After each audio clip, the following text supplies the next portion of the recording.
Our next qualification, disqualification, depending on how you word it, I suppose, in the lists in 1 Timothy 3 and Titus 1:7 is in Titus 1:7. It's that a minister cannot be soon angry, which means he can't be quickly angered. He can't be hot-tempered, so to speak. The Greek word orgilos, which is translated as soon angry in Titus 1:7, refers to somebody who's inclined or prone to be angry. In other words, they have an angry disposition and they're easily angered. They have a quick fuse, a short fuse, a hot temper, whatever type of phrase you want to use to describe it.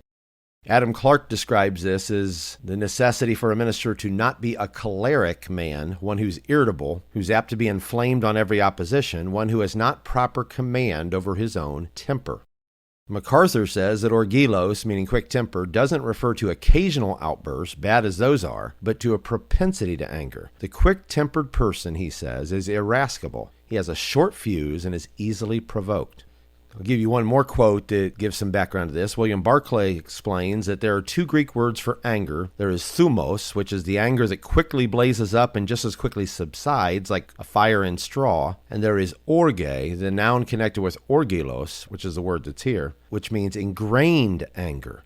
Though it can be used as an anger that is sudden, usually it's got a deeper meaning than that. And he goes on to say, it's not the anger of the sudden blaze alone, perhaps, but the wrath which is continually fed to keep it alive.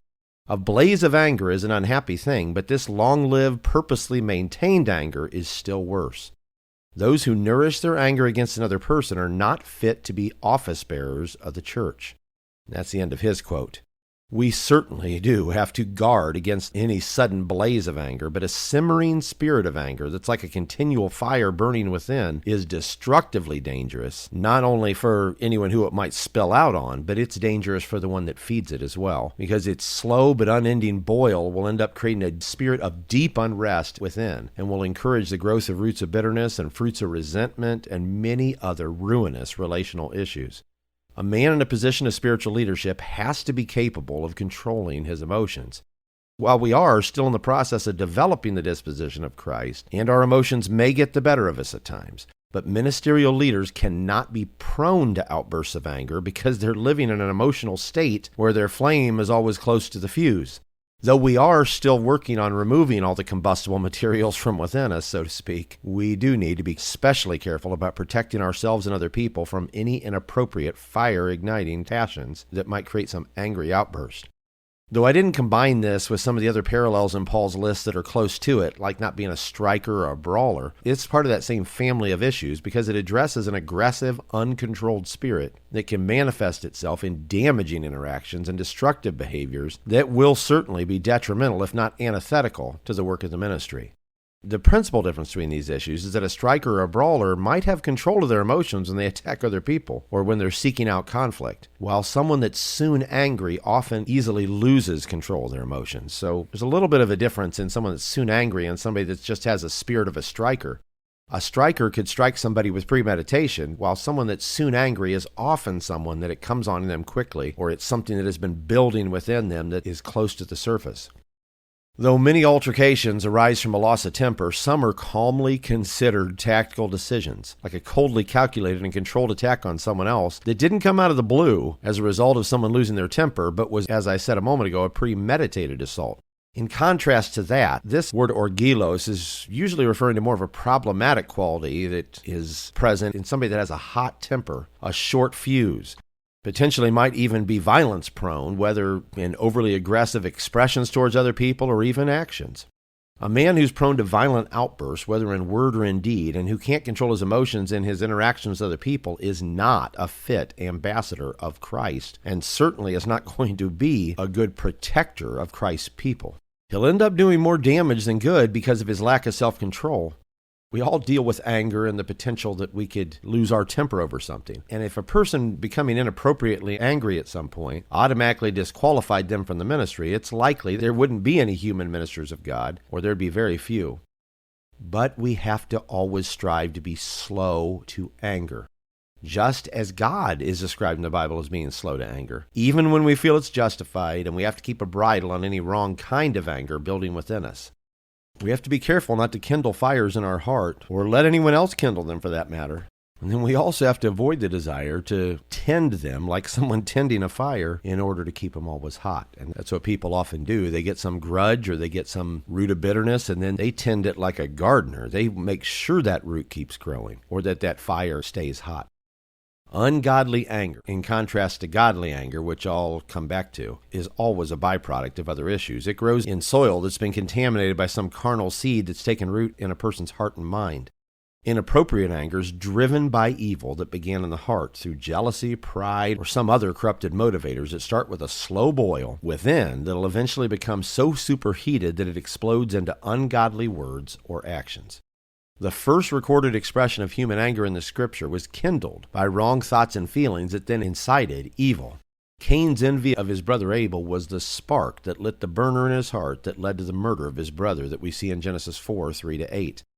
The expression that's used for Cain's feeling when God did not respect his offering in the same way he respected his brothers was that he was very wroth. He was full of wrath, and his countenance fell. Even after God talked to him about that condition that his heart was in and warned him that saying that state of mind would lead to sin lying at the door, literally meaning taking sinful action was right within reach. In spite of that, Cain went out, talked with his brother, and ended up murdering him. A minister of Christ has to guard his heart against the fostering of thoughts or feelings that might inspire anger, let alone murderous anger of some kind. Once those corrupt seeds take root, they will, to mix metaphors into a different example, they'll start percolating until they build to a slow boil that keeps a constant carnal high temperature level inside. And if that heat isn't lowered, and better yet turned off, as I said just a few moments ago, it'll eventually burst forth in a superheated steam that'll scald anything within its reach. Proverbs 25:28 says, "He that hath no rule over his own spirit is like a city that is broken down and without walls." A man that can't rule over his own spirit will allow its negative feelings to build until they break down his walls of self-restraint and then break forth like a flood out of the city of his heart. And breaking the walls down from within in that kind of way will leave a breach in the spirit, like that mentioned in Proverbs 15:4, that will be an opening for external enemies to further widen and open that breach, whether to enter or to exert outside influence on the one whose heart's been breached in order to aggravate further breaches or a greater widening of that breach. As I said, though, I am not arguing that a man who's lost his temper can't serve in the ministry. As human men, we may lose our tempers, but we can't justify ourselves when we do so. We should recognize that we're wrong when we lose our temper, and we should repent to those who we may have wronged by losing it. And we should always be working to better control our emotions. And we certainly can't be known for having a quick fuse or a bad temper. If we have that kind of reputation, we're going to need to have our reputation remodeled by some genuine transformation. Anger is devastating, not only to those who are its object, but to the vessel that it's allowed to boil up in. If you entertain anger, you feed wrath, you will likely end up causing great damage to other people, but you'll also scald your own spirit with its internal heat as well, and you'll end up deeply damaging your relationships and reputation with other people, which is another way of destroying yourself. Wrath will end up killing the person who allows it to consume him just as completely as it does anyone who is its object. Job 5:2 says, "For wrath killeth the foolish man, and envy slayeth the silly one." Wrath will not only literally kill the foolish man, either by getting him killed by someone who's stronger than he is, or simply more dangerous, who he foolishly picks a fight with, or by causing him so much stress, high blood pressure, and other things that he ends up killing himself. But it will also kill him spiritually, since it'll undermine, if not obviate, the development of the disposition of Christ in him, and it might end up killing his reputation and influence among God's people as well. Proverbs 19:19 makes the very same point in a slightly different way. It says, "A man of great wrath shall suffer punishment, for if thou deliver him, yet thou must do it again." Not only will such a man suffer punishment or loss of reputation for his behavior, many of those who are slaves of their own lack of self-control will, even if they suffer or cause others to suffer as a result of their temper, keep repeating the same destructive behavior because they lack the ability or the will to learn their lesson. It's telling how many times the Bible associates wrongly placed or quick-tempered anger with the qualities of a fool, by the way, or with acting foolishly. There are many examples of that in the book of Proverbs, and I'll give you several others as well. Proverbs 12:16 says, "A fool's wrath is presently known, but a prudent man covereth shame." A fool's anger is quickly ignited. It's presently known in the sense that when he feels anger, you'll know it pretty quick. You'll know it maybe even in the moment that he feels it. The Hebrew phrase is translated as presently known, literally means known in that day. Presently, there is the Hebrew word yom, which is used to refer to a day. In other words, if somebody like this has their buttons pushed, you'll probably know it pretty quick. The day they're angered in is the day you'll experience their anger. A wise man, though, won't only hold his anger in check, not allowing it to burst out of his control. He'll do so long enough to have the time to consider whether anger is justified and how to best address whatever it is that's made him angry. Another example in Proverbs in 14:17, it says, "He that is soon angry dealeth foolishly, and a man of wicked devices is hated." Spiritual leaders can't afford to deal foolishly with those under their care or in regard to conditions that they're called to address. A person who's soon angry, quick-tempered, will seldom, if ever, take the time to consider whether their anger is justified or how to best handle the person or condition they're angry about, which will inevitably result in them dealing with issues and people in the wrong ways. Another example is in Proverbs 14:29, which says, "He that is slow to wrath is of great understanding, but he that is hasty of spirit exalteth folly." Those who can't control their emotions are certain to act foolishly. Being slow to wrath is of tremendous benefit, especially for leaders, because that slowing of the potential response time before you speak or act will give you space to consider all the conditions and how to best judge them, as well as to consider whether your growing anger is truly righteous indignation or just the increasing heat of your own carnal conflagration. There are many examples in the Bible of the necessity of being slow to anger or avoiding the stirring up of strife. I'll give you a couple of those in Proverbs before we move on with some of the other examples about the relationship between fools and anger. Proverbs 15:18 says, "A wrathful man stirreth up strife, but he that is slow to anger appeaseth strife." Proverbs 29:22 says, "An angry man stirreth up strife, but a furious man aboundeth in transgression." Some people desire to stir up strife, but that should never be the spirit of a true minister of God. Sadly, though, I've known men who seem to thrive on stirring up strife, aggravating conditions directly, and sometimes just as often doing so indirectly by stirring up the spirits of other men behind the scenes in order to instigate them to engage in battle with other people. Ministers of God, and all of God's people for that matter, should avoid friendship with those who are known for that kind of behavior. Proverbs 22:24-25 says, "Make no friendship with an angry man, and with a furious man thou shalt not go. And if common sense wouldn't tell you why you shouldn't, it explains it to you, lest thou learn his ways and get a snare to thy soul." Another example of being slow to anger is in Proverbs 16:32, when it says, "He that's slow to anger is better than the mighty, and he that ruleth his spirit than he that taketh a city." The power to overcome enemies without, that are external to us, is nothing in comparison to the strength that's needed to overcome our enemies within. Those who are able to do the latter by controlling their improper or excessive emotions, for example, are mightier by far than those who are conquerors of external enemies. Coming back to some of the other examples of fools and foolishness being associated with anger, Proverbs 27:3 said, "A stone is heavy and the sand weighty, but a fool's wrath is heavier than them both." The weight of a fool's wrath, by the way, will not only press down on other people, it'll end up burying him as well. Ecclesiastes 7:9 says, "Be not hasty in thy spirit to be angry, for anger resteth in the bosom of fools."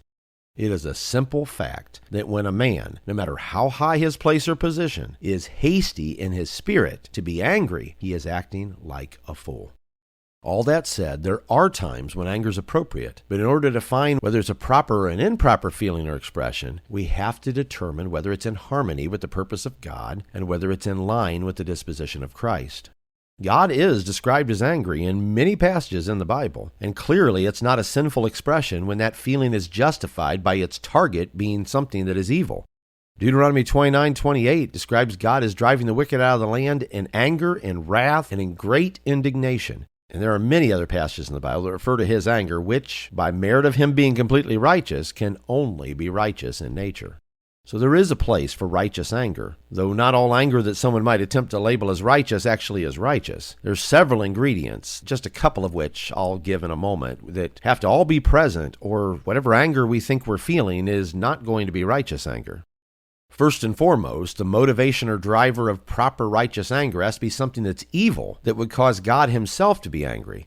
If God isn't likely to be angry over something that you're angry about, it's pretty certain that it's not something that you should be angry about, and certainly not something you should label as rightful, righteous indignation.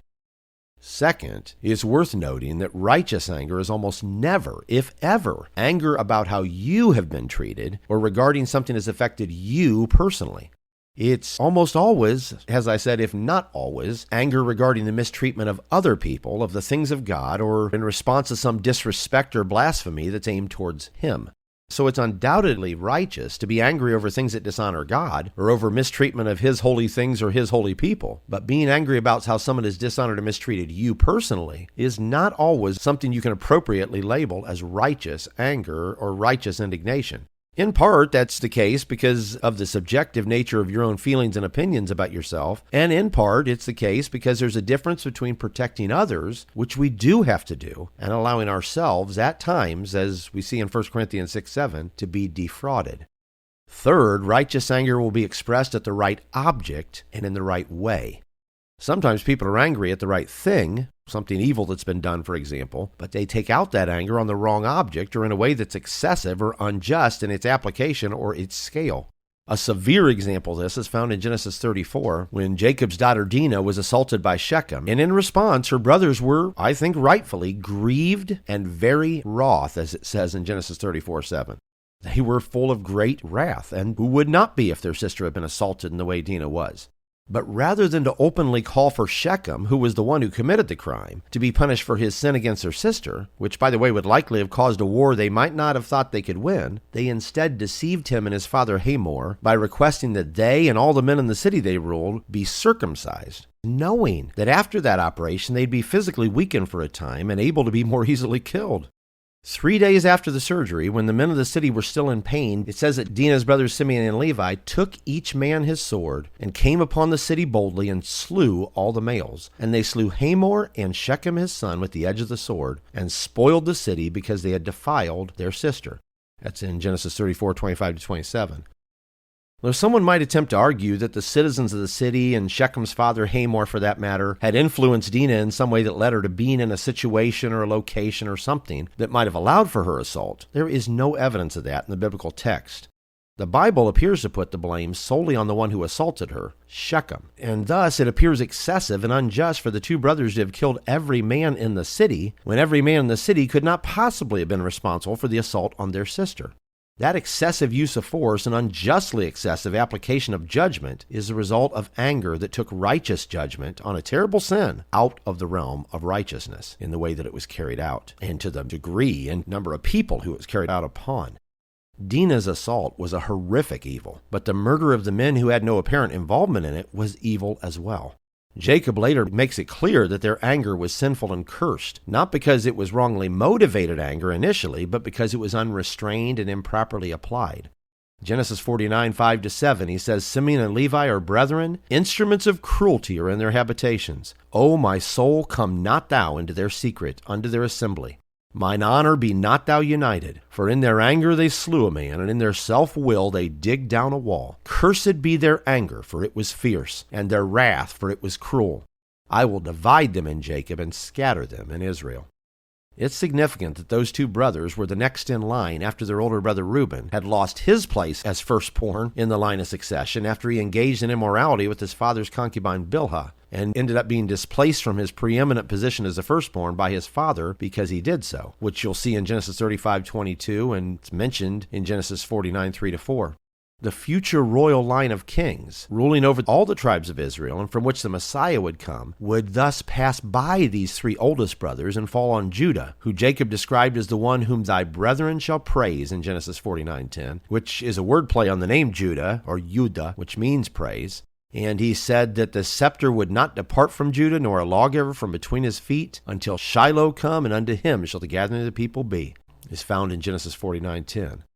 Though Levi's line was later used for the priesthood, which is a high honor, Jesus wasn't of the seed of Levi. He was a scion of the tribe of Judah in that lineage, again demonstrating the preeminence of that tribe because Reuben had been taken out of the line of being given the firstborn preeminence because of his immorality, and Simeon and Levi had been taken out of the line of being the firstborn in inheritance because of their wrath and excessiveness in carrying out that wrath.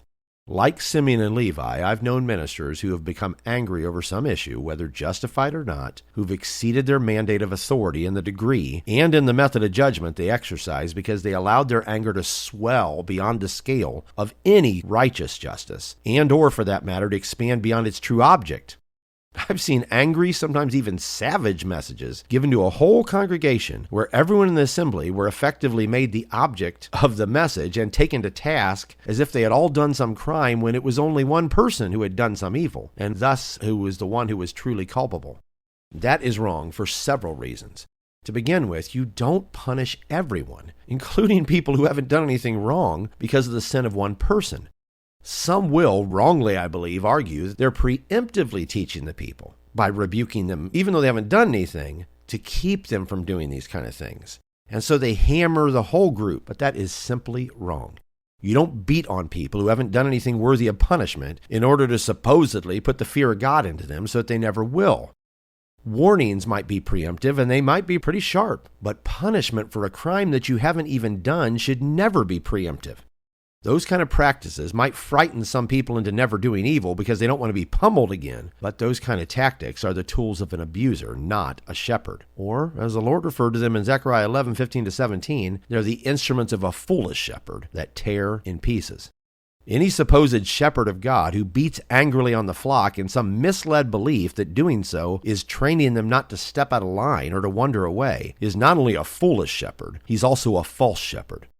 True shepherds don't beat the sheep with their words or otherwise when they've done nothing to deserve that kind of treatment. And when discipline is necessary because of some evil that's been done, they don't exceed the parameters of proper justice in their application of it.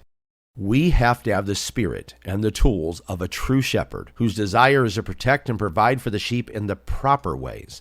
There are right and there are wrong methods for dealing with anger. When the spark of anger within you first starts to catch flame, you have to control the burn by not allowing it to spread outside of righteous boundaries. Once anger, even righteous anger, bursts forth and spreads beyond its appointed bounds, and I mean appointed by God, it'll do more damage than any possible good you may think you're accomplishing by acting or speaking in anger. Proverbs 17:14 says, "The beginning of strife is as when one letteth out water. Therefore leave off contention before it be meddled with." We have to be very careful not to open a valve in the water tank of our internal emotions when one of those emotions, anger in this case, is building in pressure inside of us, because it will, like when one letteth out water, end up bursting out, at times far more powerfully and destructively than we might have even intended. We have to have a spiritual control valve if we're going to keep using the metaphor of water, which is what Proverbs 17:14 was referring to. And that spiritual control valve is to help us let off the pressure and eventually keep that from bursting forth in an inappropriate way. Or if we're going to use the metaphor of fire, we need a spiritual damper to smother the carnal oxygen that feeling is feeding on. Or it might burst its bounds so violently that it does damage that can't be undone, or that it'll take a great deal of time and effort to heal or reverse. Many manifestations of improper or excessive anger can be traced back to carnal and not righteous instigators. Though righteous indignation, wrongly allowed to expand beyond its bounds, will become unrighteous in spirit and expression, most examples of unrighteous anger are the product of unrighteous origins. Very often, the wrong kind of anger is motivated by personal affronts or irritations that can and most of the time should be overlooked and simply ignored. It's our choice to decide whether or not we're going to respond angrily to those kind of things. Proverbs 19:11 says, "The discretion of a man deferreth his anger, and it is his glory to pass over a transgression." We can use our wise discretion to defer our anger rather than allowing our unwise feelings in the moment to override our self-discipline. It truly is a glory to pass over a transgression, because it takes strength of character and a conquering level of self-control to choose to take blows, literally or figuratively, without losing our spirit or responding in kind. Many times, men justify their anger by claiming it's righteous indignation when it is no such thing. We have to be extremely cautious to always consider what the true source of our anger is, and whether or not what we're angry about is truly something God is angry about. I heard a preacher once point out that the most frequent Old Testament term for anger, the Hebrew word aph, A-P-H, denotes human anger 47 times, and at least 42 of them, which he noted as 89%, indicate sinful anger. He went on to say, while we tend to assume the best about ourselves, the Bible frequently warns against self-deception. We tend to conceal our sins, covering them with spiritual whiteout. We paint our anger as pure. The Bible knows better. We must approach this question with a keen awareness of this danger. That said, Paul states that it is possible to be angry while not sinning by feeling or even acting on that emotion in the wrong way. Ephesians 4:26 says, "Be ye angry and sin not. Let not the sun go down upon your wrath." Paul's point is not only that we shouldn't have the wrong motivations behind our anger or wrong expressions of it, but that we shouldn't harbor it in our heart in a way that keeps storing up more and more anger within us until it will inexorably expand to an eventual point of explosion. It is possible to be angry and for that anger not to be sinful. But in order for that to be the case, the reason for the anger has to be based on righteous motivations, and the expression of the anger has to be righteous as well. I have known far too many ministers, which is an expression I've used, unfortunately, many times in these classes. I've known far too many ministers that have excused their unrighteous abuse and their acts of psychological warfare against the people, supposedly under their care, by arguing that they had a righteous motive or justification for those type of ways and means. It may be that there was a reason, at least in some cases, why they felt a legitimate feeling of righteous indignation about something a person in their assembly was saying or doing that they felt needed correcting, but that still does not entitle them to overreach in their authority and use excessive or abusive methods of discipline. Jacob exhibited this proper approach to the care of the people and the animals, for that matter, under his oversight when in Genesis 33:13 he said, "The children are tender, and the flocks and herds with young are with me. And if men should overdrive them one day, all the flock will die." Even when it's necessary to move others forward or correct their course, that doesn't give us the carte blanche to overdrive them. In other words, to push them, whether in direction or in overcorrection, harder than we should. As I noted earlier, any anger that we have that is righteous in nature will have a righteous cause that's instigated it. In Matthew 5:22, Jesus said, "Whosoever is angry with his brother without a cause shall be in danger of the judgment." Being angry without a legitimate, appropriate, righteous cause is a sin. Jesus whipping and driving of the money changers out of the temple was certainly an act of righteous indignation because he was motivated by the disrespectful way they were treating the holy house of God his Father. John 2:13-17 is when it describes Jesus driving them out with a scourge of cords, and it says that when the disciples saw him do so, they remembered the scripture that was written, that the zeal of thine house hath eaten me up. There is a zeal that will provoke a godly man to anger that will, if it's properly exercised, result in righteous expressions of that anger. But all zeal is not the zeal of God's house, and all zeal is not motivated by godly impulses. Some zeal is the work of the flesh, if it's a zeal for something carnal rather than spiritual. Some other examples, by the way, in the Bible of individuals that are being righteously angry, in other words, their indignation is righteous indignation, include Moses' great anger toward Pharaoh that you see in Exodus 11:8, Jonathan's anger at his father Saul's treatment of David that you see in 1 Samuel 20:30-34. There's several examples of Nehemiah. It says in Nehemiah 5:6 that he was very angry at the mistreatment of the poorer people by some of their brethren. In Nehemiah 13:8, it describes his anger and that he was grieved sore at the wicked Tobiah being given a room in the courts of the house of God. He went so far, by the way, as to throw out Tobiah's furniture and items out in the street, so to speak.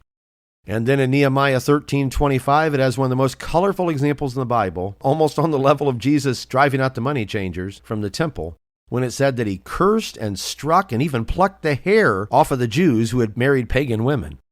I'm not sure most of us would think of hair pulling as an expression of righteous anger, but in this case it clearly was. One way that you could actually translate that, where it said he pulled off their hair, is that either he ripped their hair out or he took them by the hair of the head and shook them. But it does not look like that was an example of unrighteous anger. It looks like it was appropriate anger, even in the physical manifestations that it took, because of the wickedness that they were doing. To give you one more example of Jesus' anger before we move on, you can find another example of it in Mark 3:5, where it said he was angry towards those individuals who were challenging him about healing on the Sabbath. Though all of that does give justification for what we might call righteous indignation or righteous anger, it doesn't give leaders, or anyone for that matter, the license to be angry without a biblically appropriate cause, nor does it allow for excessive or inappropriate expressions of anger, as I keep repeating. Improper and unrestrained anger is a dangerous thing in any individual, but it's especially dangerous in a leader because someone in a leadership position has the power to use his anger in abusive and damaging ways that other people may not, and to incorrectly excuse those kind of actions by claiming his angry and abusive words or actions are necessary in order to discipline the children under his care. Brethren, the children under our care as ministers are not our children. They are God's children, and we should be very careful how we handle His children. We should never lose our temper with God's children, especially in some sudden and explosive way. We should always strive to maintain control of how we express any anger we might feel so that our words and our interactions with God's children never expand into abusive and untoward means and methods of what we want to call discipline. Some might attempt to argue that a shepherd trying to protect the sheep has to have these kind of qualities of being an angry, belligerent type of person because they are intended to be warlike against those who might endanger or attack the sheep. Though it's certainly true that a shepherd might need to resort to the role of a battle-ready protector of the flock and will need to have a warlike spirit against wickedness. Men who are prone to anger and emotional outbursts make the flock the objects of their wrath just as often, if not more, than the wolves, and they end up being as much, if not more, of a danger to the flock as any wolf might be. Again, to use this expression, I keep saying, and it's a sad thing that I have to say it, but I have seen far too many supposed protectors of the flock beat on the flock as much or more than they beat back any external enemies of the flock. Something is seriously deficient in the mindset and methodology of a minister when he spends more time taking shots at the flock within the walls of the church than he does in taking a stand against their foes outside the church. I know men who will almost never engage in any way with the world outside the church, essentially claiming, entirely unbiblically by the way, that they have no calling to go out into the world to call the lost into the church, or for that matter to stand against the falling darkness outside the walls of the church. God, according to them, though not according to the descriptions we see in the scripture, will supposedly call anyone he wants into the church without them ever evangelizing anyone in any public arena of any kind, which is exactly the opposite of what we see throughout the book of Acts, which is where we see the scripture saying God added to the church daily. He added to the church daily not just by bringing people into the church who no one had ever witnessed to, but through a great deal of witnessing to people outside of the church. And some of the same men claim that it would be carnally political to engage with the beastly powers by taking some kind of a public side on cultural issues or speaking or acting in any way in the public square, entirely ignoring that many of the greatest men and women of God in the Bible did that very thing. Just consider Daniel in the Old Testament period, or Paul in the New Testament period, who both were very public in their positions and faced great persecution at times from the civil powers. Perhaps it's cowardice that's created those kind of ideologies about interacting with the world, though I certainly pray it is not. God help us if that's the case, because the church is never going to be restored by cravens, and the age to come, the millennial reign period in particular, will not be administered and ruled by cowards. Some seem to think they have no calling to call out the evils of this present world in the arena where they're occurring. Instead, they believe they are intended to hide behind the walls of their church and expend all their anger against sin on the flock within those walls, when most of the flock are laboring to live above sin to the best of their ability. Meanwhile, the very same kind of ministers sit in passive pusillanimity and silent self-protection in their supposed spiritual safe houses, while those outside the walls are suffering and dying in their sins, or are hearing less and less true prophets of God thundering out against the dying of the light in this world and sounding a trumpet call regarding the impending judgment of God that should be echoing around the world, not just inside the walls of the church, but across the whole face of the earth. Forgive me, I might be digressing from the main topic here, but I may not be. If a man expends his anger, especially an emotional outburst, on the flock of God, who are, at least generally speaking, trying to follow the shepherd, by interacting abusively with them, while simultaneously hiding behind the walls of his church, refusing to preach the message of hope to the lost or to call out sin as sin in the public arena, as the prophets and preachers of God almost always did in the biblical period, then it may be he's no true minister of God at all. And a man who makes the children of God who are placed under his care and protection the primary objects of his angry and abusive behavior and psychologically perverse methods of domination, while sitting silent in a sealed-up sanctuary in the face of a dying world that is blaspheming God and the truth and is in great danger of death and destruction, is surely no true minister of God. He's more like an abusive parent who bullies and terrorizes his own family within the walls of their home, where he knows his supposed strength can't be resisted, while being no more than a spineless coward in the public arena, since he's trained his family to fear his big-footed bullying and his abusive behavior. But in his own heart, very often, and in the public arena, he is, as most bullies are, nothing but a coward. And he knows his supposed power and authority, which is being misapplied in his home, will be revealed as just a facade of strength if it was ever faced with any true opposition.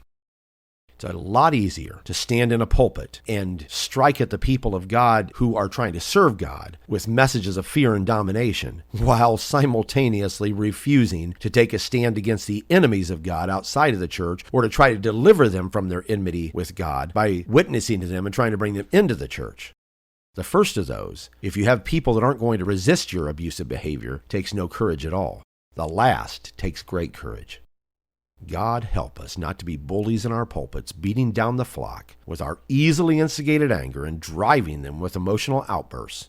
If we're going to be soon angry, let our short fuse be the measure of our tolerance for blasphemy against God and the truth and against the enemies of his people, whether they're outside the church or whether they're within the church.